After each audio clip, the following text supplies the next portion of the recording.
Hello and welcome to the all-new, all-different #1 Comics Podcast, Volume 2, Issue number 4, or Legacy Issue 104 for all of you Legacy heads out there. For those of you who care about the Legacy.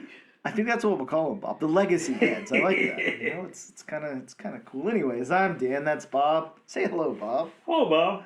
We are a comic book podcast. Each and every episode, we take a look at a brand new first issue comic book, break down the story and art, give it somewhat of a review, and let you know if we think that you should move on to the second issue or not. We also talk comic book news, as well as what's new in shops this and next week. Bob, this week, we're going to be covering... From DC Comics, the man who may or may not still talk to fish, Aquaman.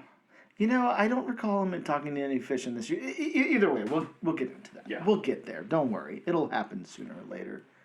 We're going to take a quick break. We're going to come back with some comic book news. Hello and welcome back to the all-new, all-different #1 Comics Podcast, Legacy number 104. Bob, it's time to talk comic book news. There's comic book news this week. I don't know. Okay. It's not, there's some heavy comic book news this week. I'll say that. It's not that there's like a lot of comic book news, but our #1, breaking story, what's really going on right now in the comic book world, in the comic book industry, if you will. Okay. Bob, I don't know if you've heard this news yet, so I'm just going to look you straight in the eyes and see if I blow your mind right now, live on the air. Diamond Distribution has filed for Chapter 11 bankruptcy. So you have not read this news yet? I have not. Judging on that. Wow. Face. Yeah, this came out today. Diamond filing for Chapter 11. And here's what's going on. They released this big statement and everything, but they are saying that it is for a financial restructure and to pay down debt. Now, they apparently owe like a lot really? Of debt. Like a ridiculously large amount of debt. Really?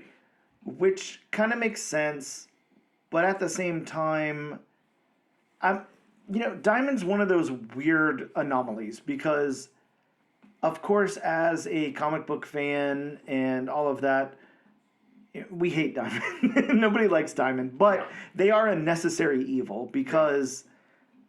before Penguin came onto the scene, before Lunar, all of that, you only had Diamond. It was the monopoly. That was it. Diamond Distribution was the only... Which I thought monopolies were illegal. Yes, exactly. Apparently not in the world of comic books. You can have a monopoly. But, yeah. So, just to catch you guys up, if you're not too familiar, I don't know exactly when Diamond started, but it was the direct market, so I'm assuming, in the 80s or something like that, or early 90s? Probably. I don't know. Probably. Diamond comes on the scene, and they are the distributor from, publisher to comic book stores. So they are your one-stop shop to get comic books into comic book shops. So... And, as I said, they were founded in 1982. The year I was born. Wow, year of the Bob, 1982. Yeah, and they, distributed to comic book stores. So it was, again, they're plagued with, just being shitty. Diamond sucks. They're horrible. They have horrible delays. For all this time, they were a monopoly until... And I guess it was Lunar first, I think. Lunar before Penguin Random House, I believe so. Yeah, so until at a certain point, this other distributor came along named Lunar. They were distributing DC books and apparently doing a really good job at it. You don't really see too many delays from them. They were packaging things really nice. So that was another big thing about Diamond. Diamond seriously could not care less. They just throw things in a box. You might have your 1 in 500, unbagged and boarded, crumbled up against a, copy of Youngbloods. Or something. Yeah, talking to our local comic shop owner, we know this all too well. Yeah, and this goes far back. I remember the previous like 3 comic book stores that I shopped at, always having problems with Diamond, and on top of that, delays, damages, all of those things. There was just no real customer service taking care of anything like that. And then, like I said, Lunar comes on the scene and they take comic books very seriously, and they have dedicated representatives for comic book stores, and they are treating the books really, really well, and they are really fighting against having any delays and stuff like that. Well, see, and that's probably why Diamond really didn't care about their shipping or customer service, because they knew if you didn't go through them, how are you didn't gonna get comics. How are you going to get the books? Yeah, exactly. So now with Lunar coming on the scene, this really like kind of opened the door, and now Lunar distributes Image as well as DC, and then on top of that, Penguin Random House. Yes, Penguin Random House, like the things that would help set up the Scholastic Book Fair at your school in the 90s and everything. They began distributing comic books. They had an exclusive deal with Marvel, and began distributing many other publishers as well, like IDW and things like that. So basically, as a comic books shop owner, you're ordering from 3 distributors. You kind of have to. I will say, Penguin Random House being one of the best, because they really support having these comic books and getting them in the comic book store's hands. And on top of that, there's a lot of red tape with Lunar and with Diamond. What qualifies you as a comic book store, what qualifies you for this tier of discount and everything. Penguin doesn't do that. They, as long as you qualify as, selling new comic books, and they give you an account, you get a 50% discount on anything you order. So they're not tiered, as the other 2 distributors are and everything else. Anyways, it's just a little bit of backstory on distribution in the comic book world. Yeah, really, really interesting stuff. But Diamond's always, it's our oldest. It's seemingly still the biggest. They probably have the largest accounts and everything like that. Yeah. Especially once you go to think about some of these really, really big comic book stores that have multiple locations and stuff, Midtown Comics, locally here, Coliseum of Comics and stuff like that. They are operating with a much higher discount than your mom and pop comic book store, because your mom and pop is going to get that 30% or something, based on quantity of what they order. But the tiers just go up from there to where you can get upwards of 70% off if you're ordering from this one account for multiple stores, depending on how much you spend. So this could really be a huge kick in the ass for some really big comic book shops. Yeah, it really could. Who did Diamond have left? So Diamond, it's weird. It's very, very strange, because they still are able to distribute all of the publishers, every publisher. If you look into previews or whatever, they still distribute all of that stuff, but they are, I don't know exactly how to explain it. Okay. It's very strange the way it's structured.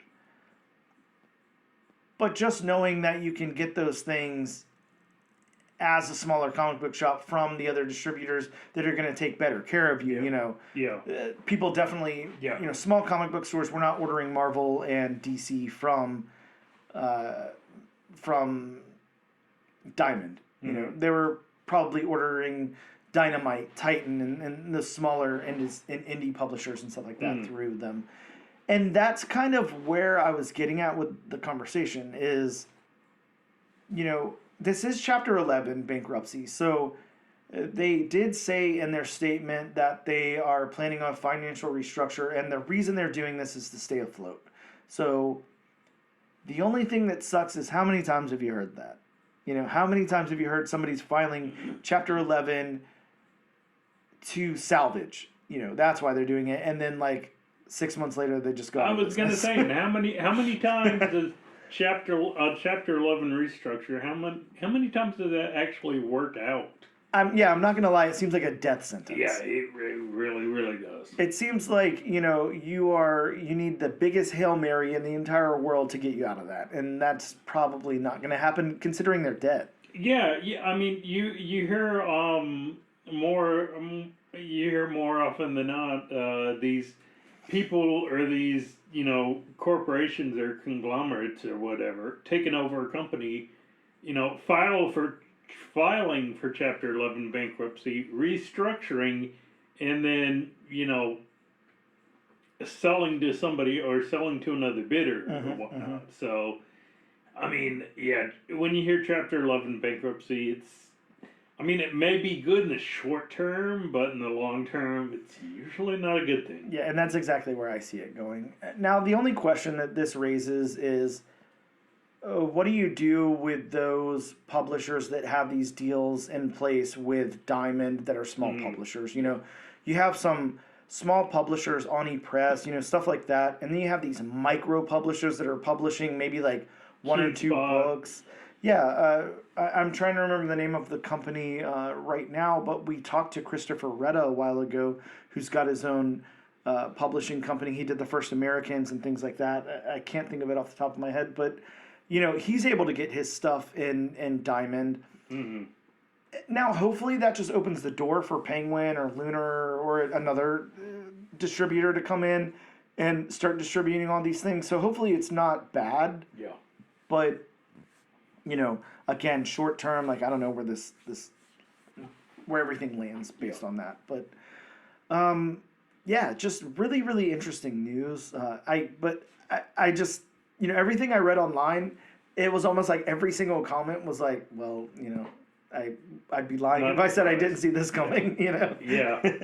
It's just blow after blow for them, and again, we know it's a necessary evil, but at the same time, I think everybody is like, well, good, Yeah, and us being comic fans as long as we have, and buying comics as long as we have, we know about Diamond. Mm-hmm. We know about the practices and whatnot. Yeah. So, honestly, can you really say you're shocked?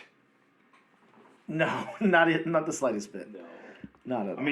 Hearing these publishers who were leaving, it seemed like more and more because, for a while there, of course, Diamond being the only game in town, you never heard anything, and the Lunar Penguin came on the scene, and it's like, all of a sudden, okay, we're moving over to them. Yeah. Oh, yeah, definitely. So, definitely, yeah. Yeah, but, can't say Diamond didn't do it to themselves. No, exactly. And I think that, just to say, kind of like my final thought about it, it's if this means what it seems like it means, if at some point in the near future Diamond, shuts down, goes out of business, whatever, the implications, what could the implications be? They could be like super, it will change the whole comic book industry. Oh, yeah, definitely.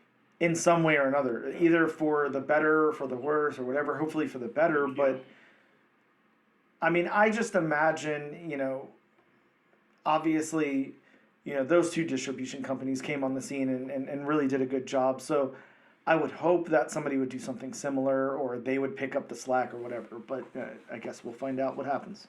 Yeah. Over in some more positive news, Bob, I guess. So, are you familiar with Amazing Spider-Man 194? You are. You just don't see it in your mind's eye. I'm pretty sure. I'm just gonna pull up the cover for you here really quick, Bob. Okay. But it's the first appearance of Black Cat. So. Oh yes, and I am. Yes. And, yeah, I'm definitely familiar. I just didn't know the cover, the one where she's on the one where she's basically above Spider-Man and yeah. I was just pulling up the image to share with you right now. But yeah. So, Bob, there's some huge original art collectors out there. Some people that pay some pretty good money for original cover art as well. Did that go on sale? Oh yeah, Bob, to say did that go on sale just now remind me again, who's the cover artist? Yeah, so the cover artist for this one is it's Al Milgrom. Okay, that's Milgrom. Okay. So Bob, I just want a ballpark. Like, where do you think? Wow. Because I promise you, there's no way you're getting close to this. Did it go through one of the big auction houses? Oh yeah, it was Heritage, I think. It was Heritage. Yeah, I believe so. Is this with or without the seller's fee? I We'll don't know say that including the yeah. seller. Oh man. Yeah. Now, is it the entire cover? Yep. Oh, that makes a big difference. That makes a big difference. Yep. Is it numbered or is it a 1 of 1? 1 of 1. Yeah. 1 of 1. Oh, jeez. Yeah. Oh man.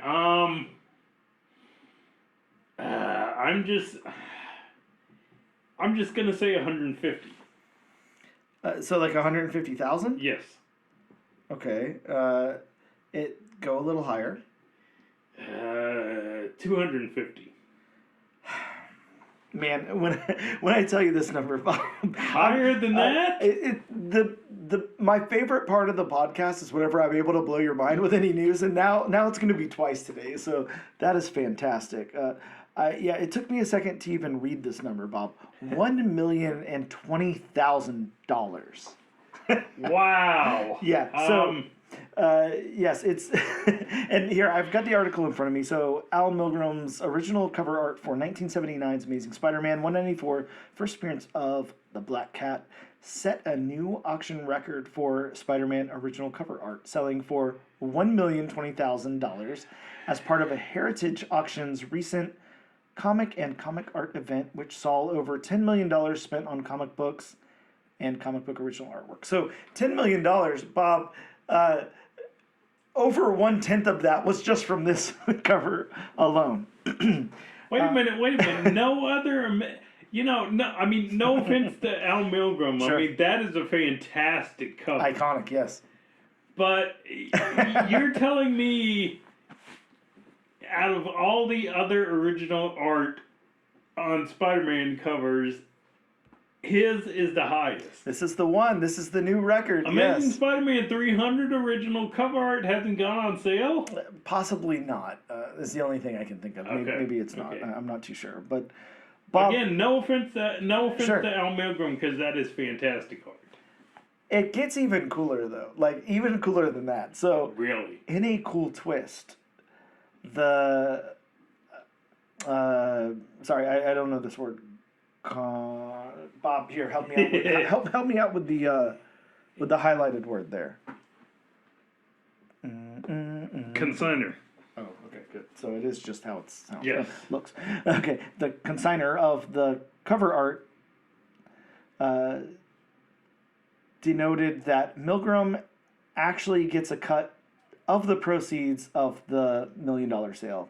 So for a change, a major comic book artist will be rewarded for their original art selling for money. That is cool. That is cool. Yeah, like now that. I mean they didn't go into like figures or anything. So I applaud the guy who sold it. You know that he's giving Al Milgrom a cut. Mm-hmm. Yeah, it's super awesome. Really, really cool. So, Yeah, because we've all heard the stories about comic book artists. Yeah. And getting shafted, for lack of a better term. When it comes to their art. Indeed. Yeah, this is really cool. This is cool news. Yeah. This is good news. I like this. And I do have a picture just to show you. That's the line work there. The looks great like that, doesn't it? Oh yeah. I mean, that is I kind of wish it would have been released in black and white now. right? Yeah, it looks fantastic. I love the shadow work on Spidey. Yeah, it looks great. It's so much darker in the actual cover because there's darker. so much black being used. Yeah, it's so much darker and grittier. Yeah, really, really cool. So I mean, over $1 million. Wow, I was way off. Yep. Yeah, just a little bit off. But that's okay. I'm actually happy to be amazed. Yeah, I just think that's such cool news. That's really cool. It really is. Really excited for that buyer and for Al and for everybody. Now, really cool news. Now here's a question: if you had original cover art of just say anything, Mm-hmm. especially of a big artist. Mm-hmm. You know, I mean, of course, Al Milgrom, he's not the first name you think of when it comes to comic book artists, Not but at I all. mean, he's still pretty big. Mm-hmm. So if you personally had a piece of original art by Al Milgrom, would you sell it? That's interesting. I don't know. What if somebody made you an offer over $1 million? Yeah, $1 million. Yeah, I would absolutely sell it. But yeah, I mean, it'd have to be a pretty significant amount Yeah. for something like that. Yeah. I don't.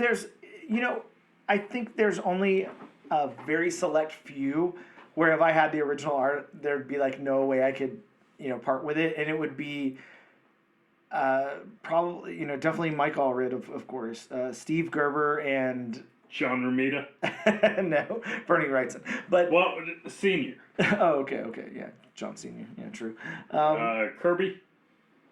Well, yeah, I mean, you can't sell Kirby artwork; that would be insane. That is Like, true. That is true. Who- That's who- kind of who would do that? That's kind of in the realm of blasphemy, isn't it? Oh yeah, I mean, because Kirby's.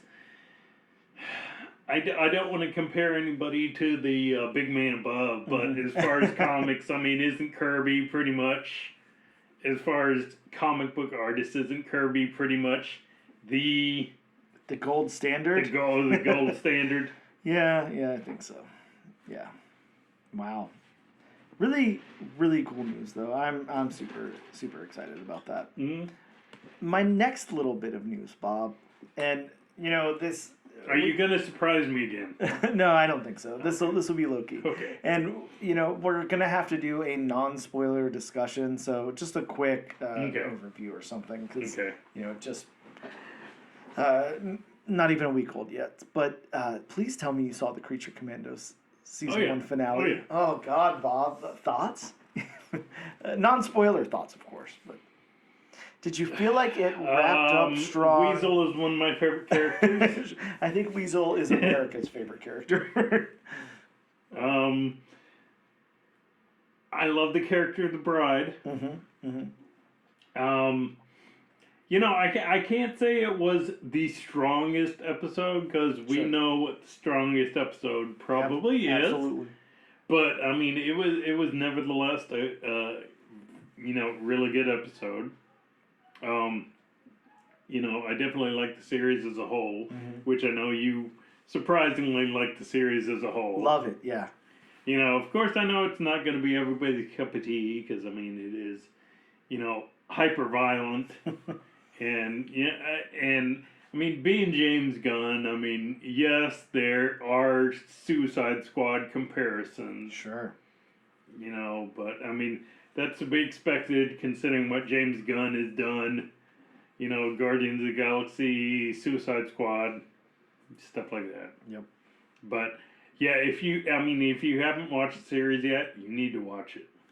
Yeah, I will say, the season 1 overall as a whole, amazing, really, really good stuff. There are some super standout episodes in there. Yeah. There's one that is. It might go down as one of the best episodes of television in recent memory. I don't know. But, yeah, really, really good. And, I loved it a lot. It was a very interesting season finale, and I'll say this because I like how it was contained. It was very contained, in itself. It really... left it open for a second season, but I think that, and obviously we're getting one, but I think that we'll move on to something different, and I like that. Yeah, I thought it was great. There was a cool cameo in there, and everything. So it was a great. I don't know. It's almost like a low stakes, but really, really satisfying. Really good. It's not on the same level as something like X-Men 97 to me because No. They're too different, but... Well, plus you're more of a Marvel fan anyway. Sure.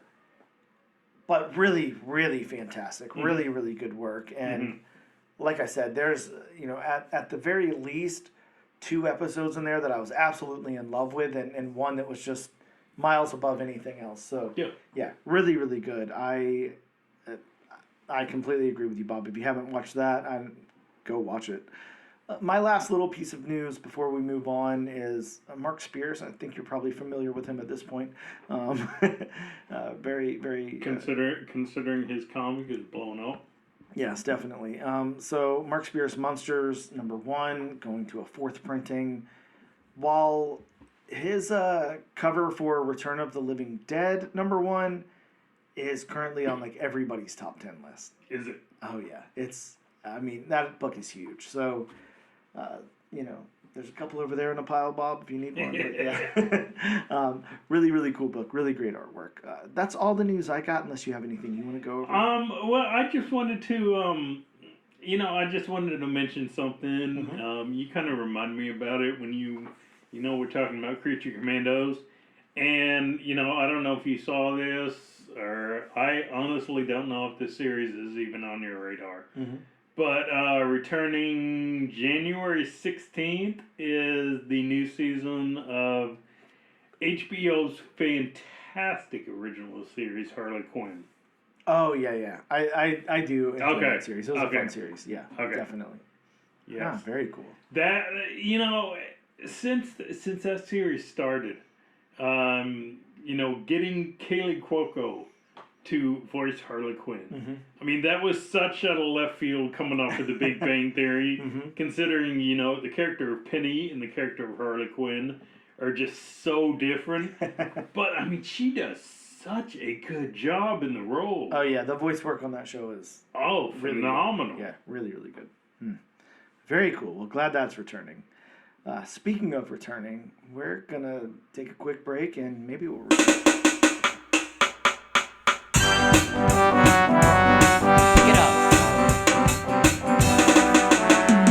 And we are back with the All New, All Different #1 Comics Podcast, Volume 2, Issue 4. Bob, it's time to talk about some new comic books. It dropped in shops this week. Not come from Diamond. No. From DC Comics, we've got Absolute Batman, everybody's favorite Batman, issue #4. This issue explores the earliest days of Absolute Batman as a vigilante.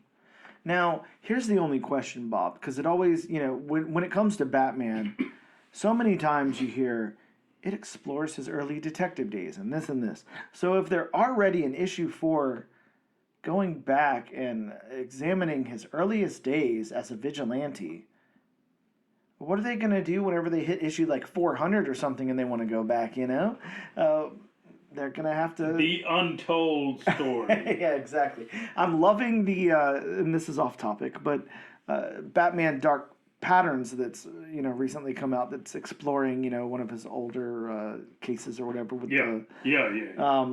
Yeah, so, I mean, Batman's always doing that. We're always digging back into Batman's, Well, I mean, it's just a story that, he repressed and didn't want to tell. Exactly. And, now it's just coming. I mean, they have to justify selling comic issues. So it's like, oh, here's a story from his early days that you don't know about. But I will say this, between the Holy Trilogy, I'm not talking Star Wars, between the Trinity. I was going to say, talking to me, there's only one Holy Trilogy. Yes, between the Trinity, between the Batman, Superman, Wonder Woman, of it all, these guys have to, because, okay, I will say this. How many times have you read a Spider-Man comic where there's no Spider-Man stuff going on, and it's just like, Peter Parker doing whatever, and like that happens, that happens. Mm-hmm.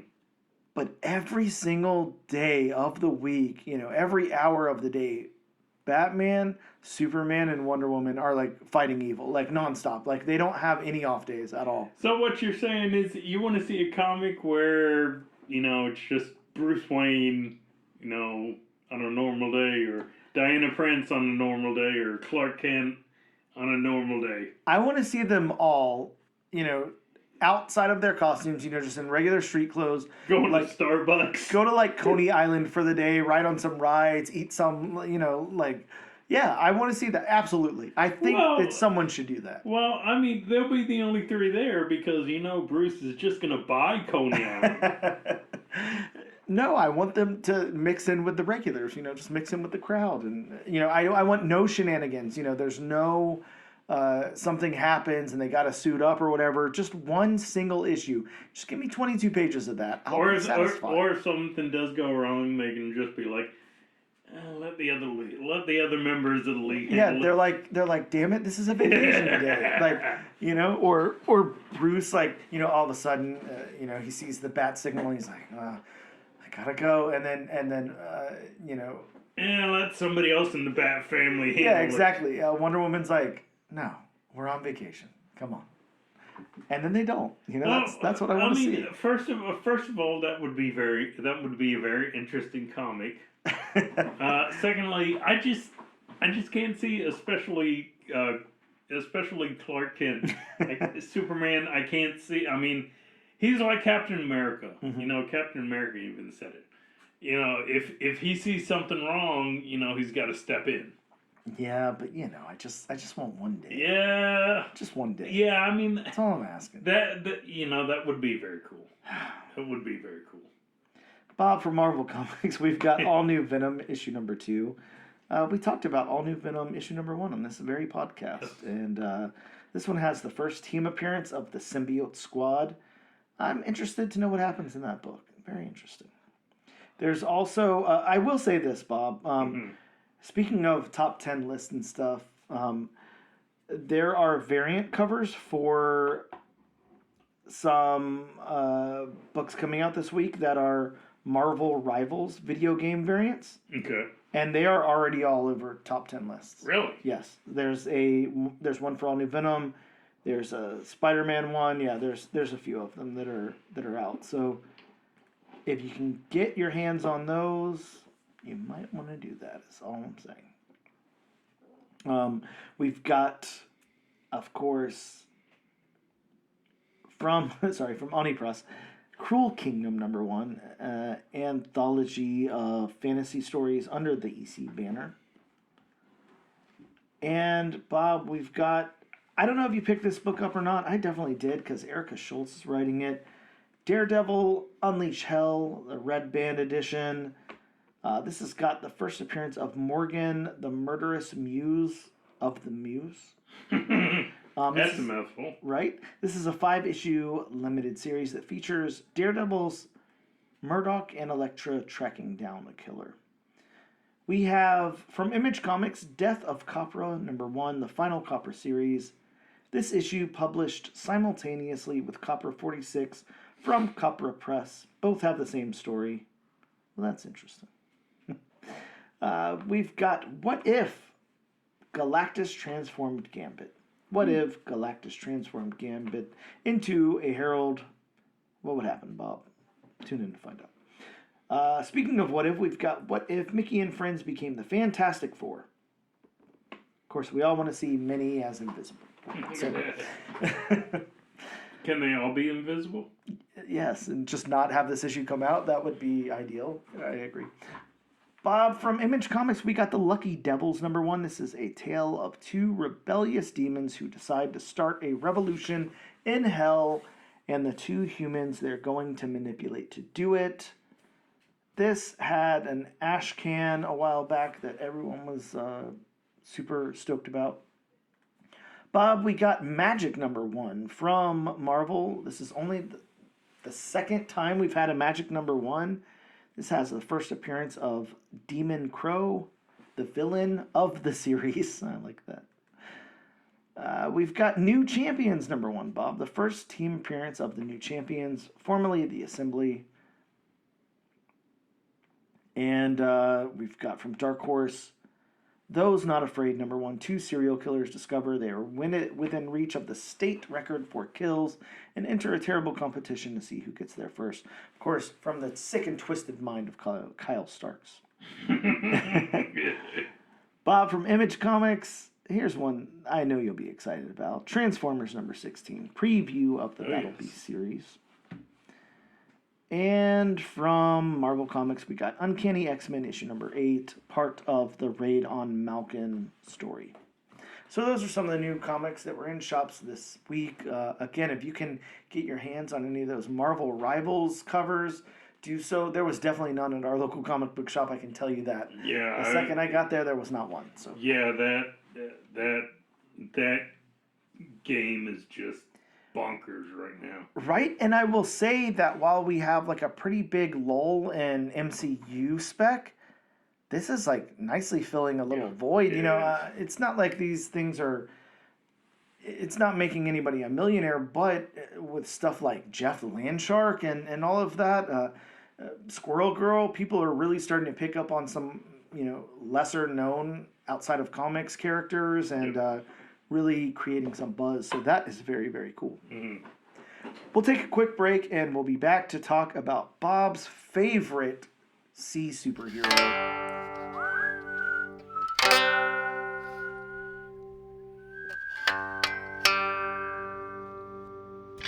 Hello and welcome back to the all new, all different number 1 comics podcast, issue number 4, volume 2, issue 4. That's right, Bob. Speaking of volume 2, we're covering Aquaman. I don't know what volume this is. Definitely not 2. Maybe 4. Maybe, I don't know, something like that. Either way, Bob, the synopsis for Aquaman reads, new powers, new mission, the king is back, baby. In the wake of absolute power, Arthur Curry's powers have evolved to powerful new heights. And this is one king ready to use them to kick some serious butt. Mammoth water construct kaijus have emerged from each of the 7 seas, and only Aquaman's water warping abilities can stop them, but not if they kill the good king in the process. Enter Dagon, Arthur's guide on the quest to unlock the secrets of the blue. But what deadly secrets await Arthur on this journey? It's an all-new era for Aquaman by acclaimed creators Jeremy Adams and John Timms that will leave you cheering. Now, again, we get I'm kind of like, Are you thinking the same thing I'm thinking about the synopsis? yeah, I hate when we get a synopsis for the whole series and not one for the issue. It drives me crazy. I know. I'm like, this isn't what happened in this book. I know, because you're buying the issue based on the synopsis for the issue. Yes. But when the synopsis is for the entire series, which you don't know how long it's gonna be. Yeah, crazy. Okay, so that's their synopsis. Let's talk about Jeremy Adams really quick. Jeremy Adams is a comic book writer. Written a whole bunch on The Flash, Green Lantern, Avengers Unlimited, Flash Gordon, Jay Garrick Flash, Flashpoint Beyond, The Flash. He's a Flash guy. Flashpoint Beyond, Future State Suicide Squad, Night Terrors, Tales from Dark Crisis, The Penguin Special. Just a whole bunch of stuff, Bob. Jeremy Adams, writer extraordinaire. How about artist John Timms? John Timms is a DC artist, known for his work on Harley Quinn and Young Justice. He's worked on Harley Quinn, Young Justice, Batman Incorporated, Superman, Son of Kal-El, Shazam, Superman. Looks like he's done a little bit of work for Inhumans and Deadpool, so, maybe not only DC. Batgirl, Nova, Birds of Prey, Catwoman, and the list goes on and on. So those are our two writer and artist. Rightist? I like it. I'm going to go into my synopsis really quick. Sorry, it's time for a nap, Bob. Aquaman opens with a montage of Arthur Curry holding his baby, being a hero, kissing Mira, being a king, and fighting a huge octopus creature. Flash back to 1 year before, a plane is crashing and Aquaman is using Mira's powers to help land the plane safely. Next over to Atlantis, Aquaman is bored with the red tape of being a king. When his help is suddenly needed in Daytona Beach, Florida, He fights a giant water monster and gets flung into a nearby building. Arthur hears Mira call his name and quickly returns to Atlantis to find it deserted. Oh, and there's something about a giant pearl. Arthur shows up at the Justice League watchtower looking for Batman. Zatanna and Wonder Woman try to help, but Zatanna can't figure out the mysterious giant pearl. But she can find something with a similar vibration. Next, Batman and Wonder Woman follow Aquaman to the locations Zatanna talked about. The pearl begins to glow and rapidly attaches itself to a strange symbol. Arthur knows he must travel through it, and he does. And Wonder Woman and Batman see that the gate that Arthur went through changed to a giant Omega symbol, and the issue ends. Dun, dun, dun, dun. My God, Bob, what the hell happened here? So, okay, we'll do it traditional. I'm not going to do it. We'll just go through the story beats. Okay. Uh-huh. So, for a first issue and for a DC all-in, I do like the beats of this. I think that it works good. It kind of catches us up on what's going on with Aquaman, where he's been, what he's been doing, all that kind of stuff. I think the structure's fine. It's very interesting towards the end because I will say that, its message comes across fine, but it's kind of like fast paced towards the end, much faster than the front part of the issue. I think the beats worked well, though. What are your thoughts? The beats were weird for me. Of course, they weren't linear, which I can't necessarily say I enjoy on a first issue comic, and I say that because the whole story with the whole section of the story with saving the plane. I get why they did it, and I'm glad they did it because especially for non-Aquaman fans, especially for just your casual DC reader who picks up issues here and there. It was nice to show us, okay, Aquaman has these new powers. But going from what they did earlier to going to that just kind of felt out of place to me. Yes. Because then it goes back to showing Arthur just in a normal everyday, and then, they find this mysterious pearl. So the whole plane plot kind of felt, again, I know why they had to do it, but it kind of felt a little out of place in the story. Yeah, I can agree with some of that. How about the dialogue? I don't... as far as dialogue goes, I don't know this Arthur Curry well enough to know his voice, to know exactly... I feel like picking up a first issue, it was fine. I didn't see any problems with the dialogue that was included in the book. Batman and Wonder Woman and Zatanna felt a little bit stiff to me. Yeah. It's okay, it's not their book. They're just, supporting cast in there. But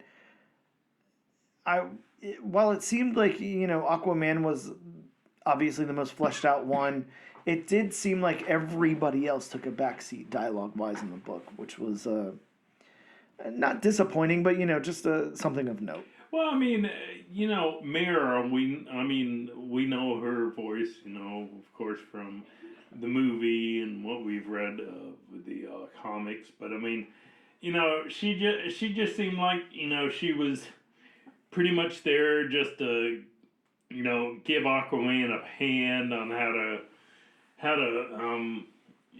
come to grips with the water telekinesis, how to do that. But besides that, she really served no real purpose whatsoever. And this seems like it's, of course, Aquaman, being back as king, he's more of a regal figure, not as much as just a warrior as, he was. I did like the interaction dialogue wise when he gets thrown through the building between him and the family two tenants. I did enjoy that. I mean, especially the guy asking, "Are you okay?" Right. It's kind of like, that was interesting. I just got thrown through a freaking building. Obviously not. Yeah, and see, that's kind of the part that I was going to leave out. Not that part, but the Mira stuff. I didn't know exactly what to say because I don't think that the writer of this book is trying to make any type of statement. I think maybe it's an oversight or something, but I mean, I'm sorry, it comes across pretty weak and almost sexist or something to just throw Mira in the back seat and have her basically depowered and have Arthur kind of take over with her power set. I don't know. Again, I'm not going to blame the writer because I don't think that was intentional. I don't think Jeremy Adams did that to make any type of statement or anything. But I just didn't think that was the greatest move. I get that this is an Aquaman book. I get, maybe they're going to do something with Mira somewhere else, editorial, has thoughts or something. But I'm just not sure. It just leaves a bad taste in my mouth is all I can say. I didn't really like that. Gotcha. The narrative of this book, the narrative structure works fine, although it is a little bit all over the place. Well, I mean, and unfortunately with the narrative they went. I mean, you pretty much, they referenced Flashpoint. Flashpoint Beyond. They referenced Absolute Power. Yep. So I mean, if you're not familiar with those, I mean. Reading through this book, there are going to be certain parts where it's like, what? I won't lie, though. I mean, I do have this weird thing for, it just feels like ingrained in comic book culture to reference other events or reference, hey, kids, go back and read issue, whatever to see what happens. Like, I do like that. Like, I don't have a problem with that. I think that too many people, whenever I hear complaints about comic books, it's that, one, people can't understand it because there's too many things to read or there's too many events and this and this. And I think that's just a cop-out. Like, I personally, I don't think that turns anybody off. I feel like every single issue of a comic book should be self-contained enough to where you can read it and enjoy it and get, what you get out of it. And then also, I mean, you kind of have to, like, walk the line there of, like, it also being something that incentivizes being a big fan of comic books, so I like that. I feel like it's fine. Like, I don't have any problem with it. See, and I mean, I agree with you on all that kind of stuff. I mean, it does kind of force you to go back and read, and who knows? I mean, you may be reading some fantastic stories, going back and reading what you're supposed to read, but I don't know. For a number one issue, I don't think you should do that.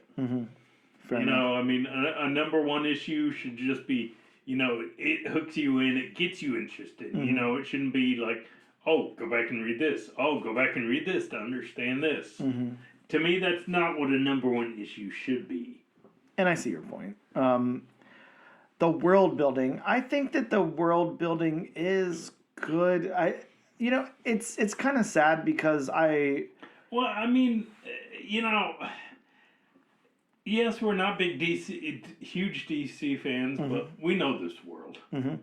We do, and especially Daytona Beach. Right, just around the corner. I'm sounding a little negative, and I did like this book. Like, I'm not.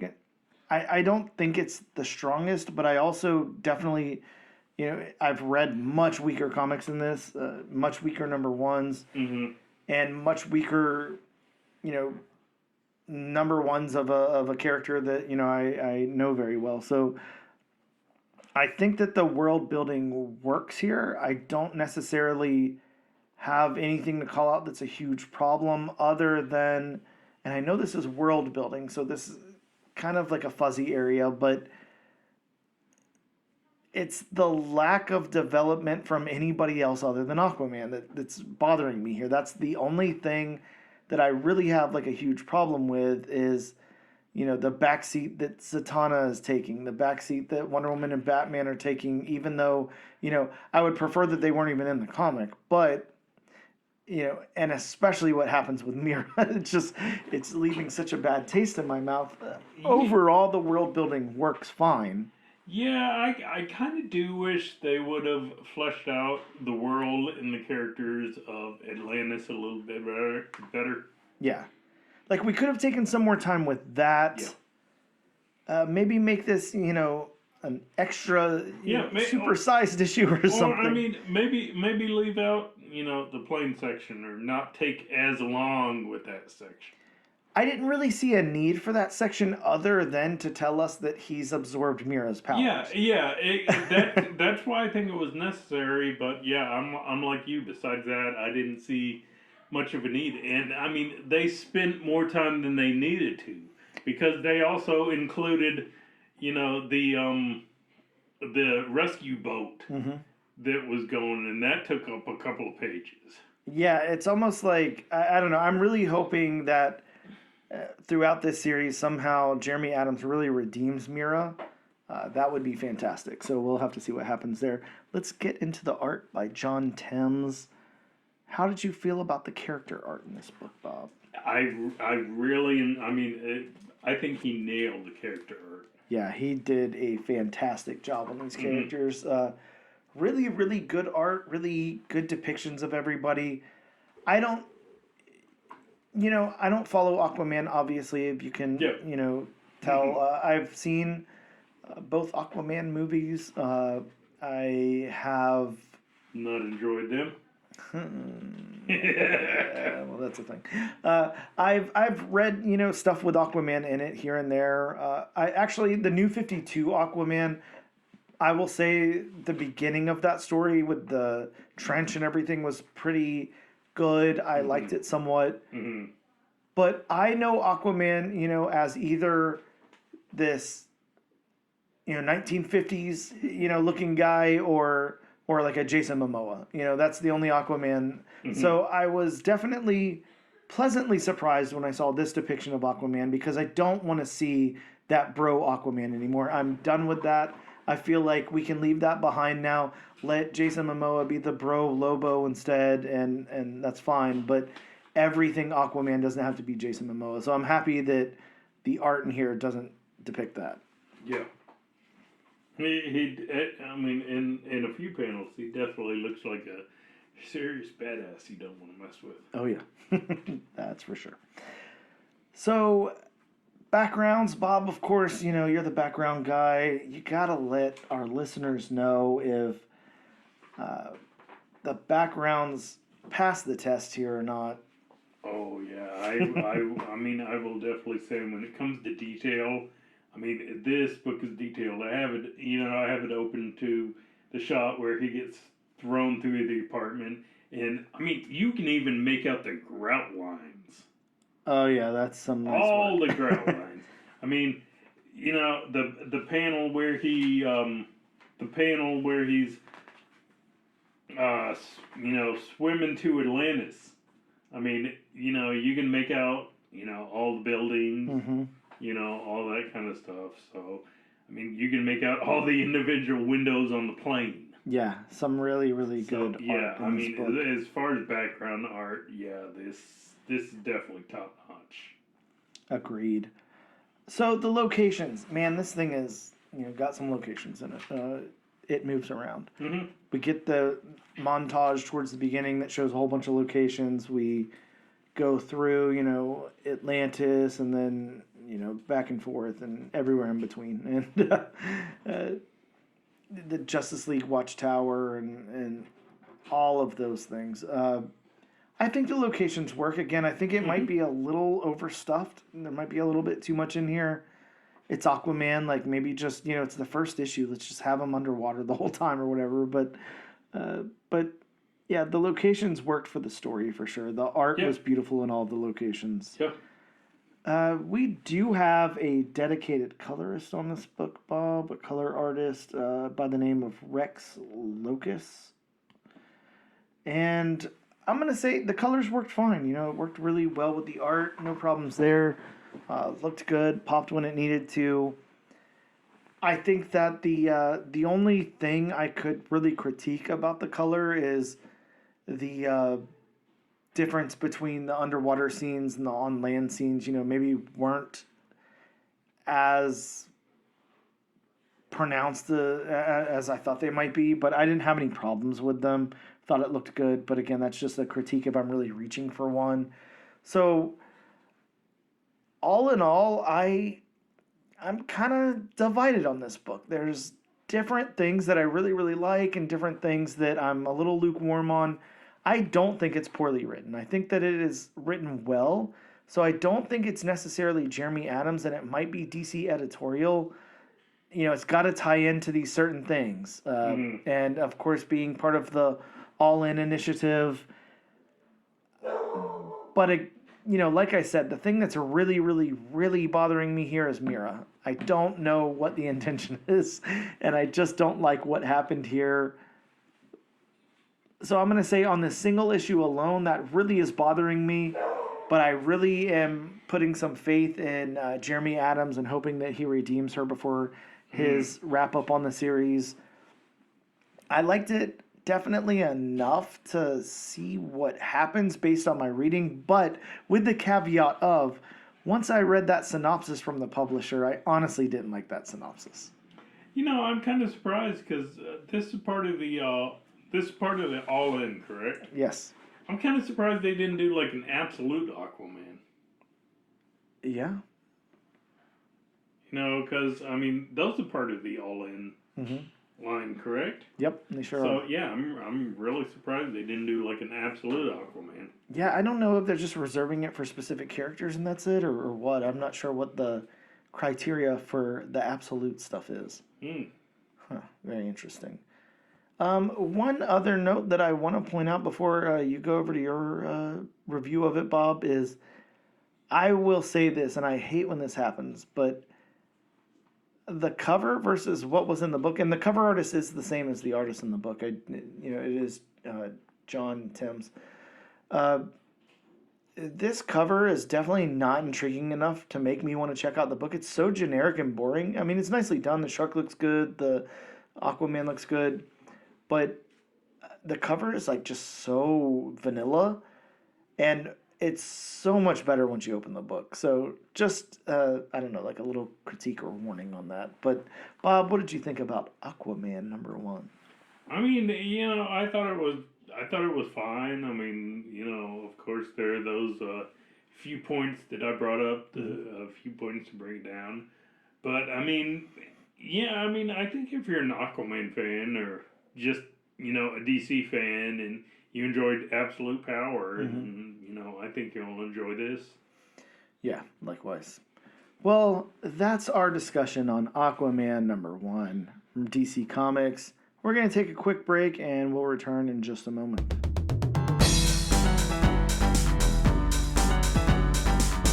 Hey, and we're back with the all new, all different #1 Comics podcast, issue number 104. Bob, it's time to talk all about new books that are coming out next week. But before we do that, of course, we have a very, very important announcement. It's disclaimer time. Welcome to disclaimer time. Gather around and jump in the pool for disclaimer time with Bob. I mean, jump in the pool is very topical. I guess I could have said ocean, but you know. Yeah, for what we're doing. It's a little hard to jump in the ocean. It works. It works. But like I say this in every other issue, and I'll keep on saying it until I'm blue in the face. He will. He's pretty close to blue. Yeah, that's true. Like a Smurf or something. These are some of the books that may or may not be coming out next week. Well, Bob, that couldn't be because we have horrible distribution in the comic book industry, and one of the biggest distributors just filed for Chapter 11 bankruptcy. Could it? Possibly. Oh, okay. Possibly. Sorry. So, but if you want a more in-depth list of what may or may not be coming out in the comic shops next week or tomorrow, Yep. please consult elsewhere. You can always call your local comic shop. Please and thank you still go a long way in this world, despite what you've been told before. So, say, please, could you tell me what's coming out next week? Please, could you give me a synopsis? You may get a synopsis for the entire series if it's a number one issue like we got. So, expect that. I mean, you can always, of course, there's other avenues, Unicorn, John Wick Tube System. Don't forget my Harry Potter owl, Bob. Harry Potter owl. Almost forgot about the Harry Potter owl. The avenues we don't recommend, driving into the comic shop. Yeah, please don't do that. No, please don't do that. Do you have anything else? Not really this week. I mean, I would say, like, the only thing I can think of is, maybe just take the week off. Go to Coney Island, relax a little bit. There's not that many comics coming out, so, if you skip a week, I guess it's okay. Well, I mean, I'm gonna add a new thing. If you have the ability to talk to fish. Oh, yeah. I'm sure there's bodies of water around your local comic shop. Yep. And, I'm sure there's some kind of, fish in those bodies of water. So, I mean, you could always telepathically send them a message. You definitely could. Saying, hey, could you ask them what comes out? Or, I mean, if you have water telekinesis, you could always shape the water into the actual names of the comics, or as in a question, what is coming out next week? So now, how are you going to get the answer? We're not going to get into those details. That's your responsibility. But yeah, exactly. But exactly. Go. And starting off the list from Image Comics, we have G.I. Joe number 3. Bob, it's your favorite. It's G.I. Joe. It's back. Cobra hunts a venomous new ally in this issue. Who could it be? Rim shot on that. Right? Because that was a pun. Cobra, venomous, you love it. Next up from the very redundant comic book company, Detective Comics, the only comic book company where it's named after an issue that they published. We have Green Lantern Fractured Spectrum number 1. Bob, this is a one-shot with the introduction of the fractual lanterns, beings that manifest uncontrolled parts of the emotional spectrum. I don't know about you, but I'm getting kind of tired of them keeping on adding, different spectrums of the Green Lantern universe and whatnot. Uncontrolled. Yeah. I'm not the hugest fan either. Not that I can say I've been reading any of it, but no, just the thought. And I mean, the spectrum is also the Green Lantern ring spectrum is also based on colors. So I'm gonna be interested to see: are we gonna have a fuchsia lantern? Yeah, maybe. Are we gonna have a forest green lantern? Maybe we should. That's the only thing I can think. From the House of Ideas Marvel Comics, we have a new What If. What if Galactus transformed Moon Knight? Yeah, Bob, I'm liking this one. This could be very interesting. What if Moon Knight was a herald for Galactus? I can't imagine what that is, so So does he just tell Khonshu to hit the bricks? We'll see. I mean, is it gonna come down to a Khonshu Galactus battle? I mean, how could it not? Is the real question.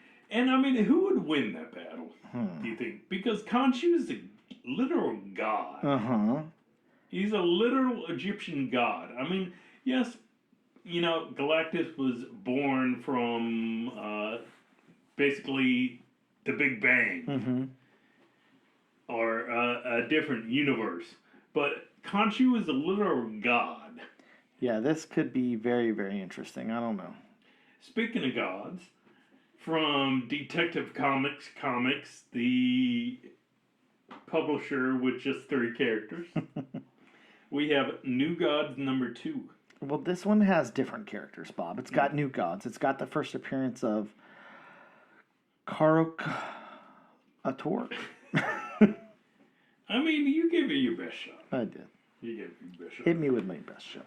Going back to the House of Ideas Marvel Comics, we have Rogue, the Savage Land #1.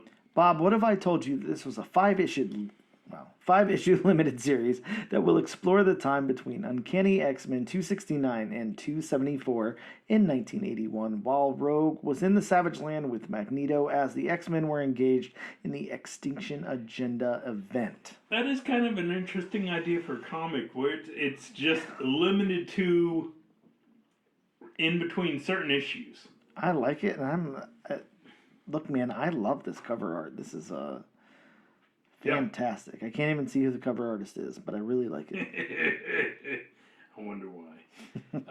From Dark Horse Comics, we have Shadow of the Golden Crane #1. Bob, a mysterious BPRD case in the 1960s forces Agent Sue something to dive into the history of the secretive Golden Crane Society and into the questions in her own family past as well. You just read something. Yeah, those were words. Going back to the House of Ideas Marvel Comics, we have Spirits of Vengeance #5. Yeah, this has the possible first cameo appearance of the Spirit of Violence and the first meeting of Ghost Rider 2099 and Ghost Riders Blaze and Catch. I gotta say that it's a simple cover, but that is a cool cover. Yeah, that is a very nice cover. It really is. Sticking with the House of Ideas Marvel Comics, and speaking of Marvel rivals, we have Storm #4. Yeah, we have a Storm variant cover here for the Marvel Rivals video game. It's a really nice cover. Storm looks badass like she normally does, and yeah, I like the other books in this cover, whatever going. Maybe you should pick these up. And finally on the list, staying with the House of Ideas Marvel Comics, we have Ultimate Wolverine #1. Wolverine sure is ultimate on this cover. I'm excited to check out, Wolverine in his ultimate We can form tell here. you're excited. I'm so excited to fall asleep. But we've got Ultimate Wolverine making his debut in the Ultimate Universe for his own comic. Bob, we've got 3 books on the wheel. Behemoth from Dark Horse, Rogue the Savage Land from Marvel, and Ultimate Wolverine from Marvel. Sorry, no DC book this week, and nothing from Image, no #1s. No, it's kind of a light week, especially for #1 issues. It certainly is. I'm spinning the wheel, and Bob, it looks like we're covering Ultimate Wolverine next week. Okay. That'll be the book. If you guys want to go pick up a copy and follow along, you can do that by picking up a copy of Ultimate Wolverine #1. Didn't know where you were going there, did you? Nope, no clue. Well, me and Bob are going to go to sleep somewhere separately. And thank you guys so much for listening. We will see you next time.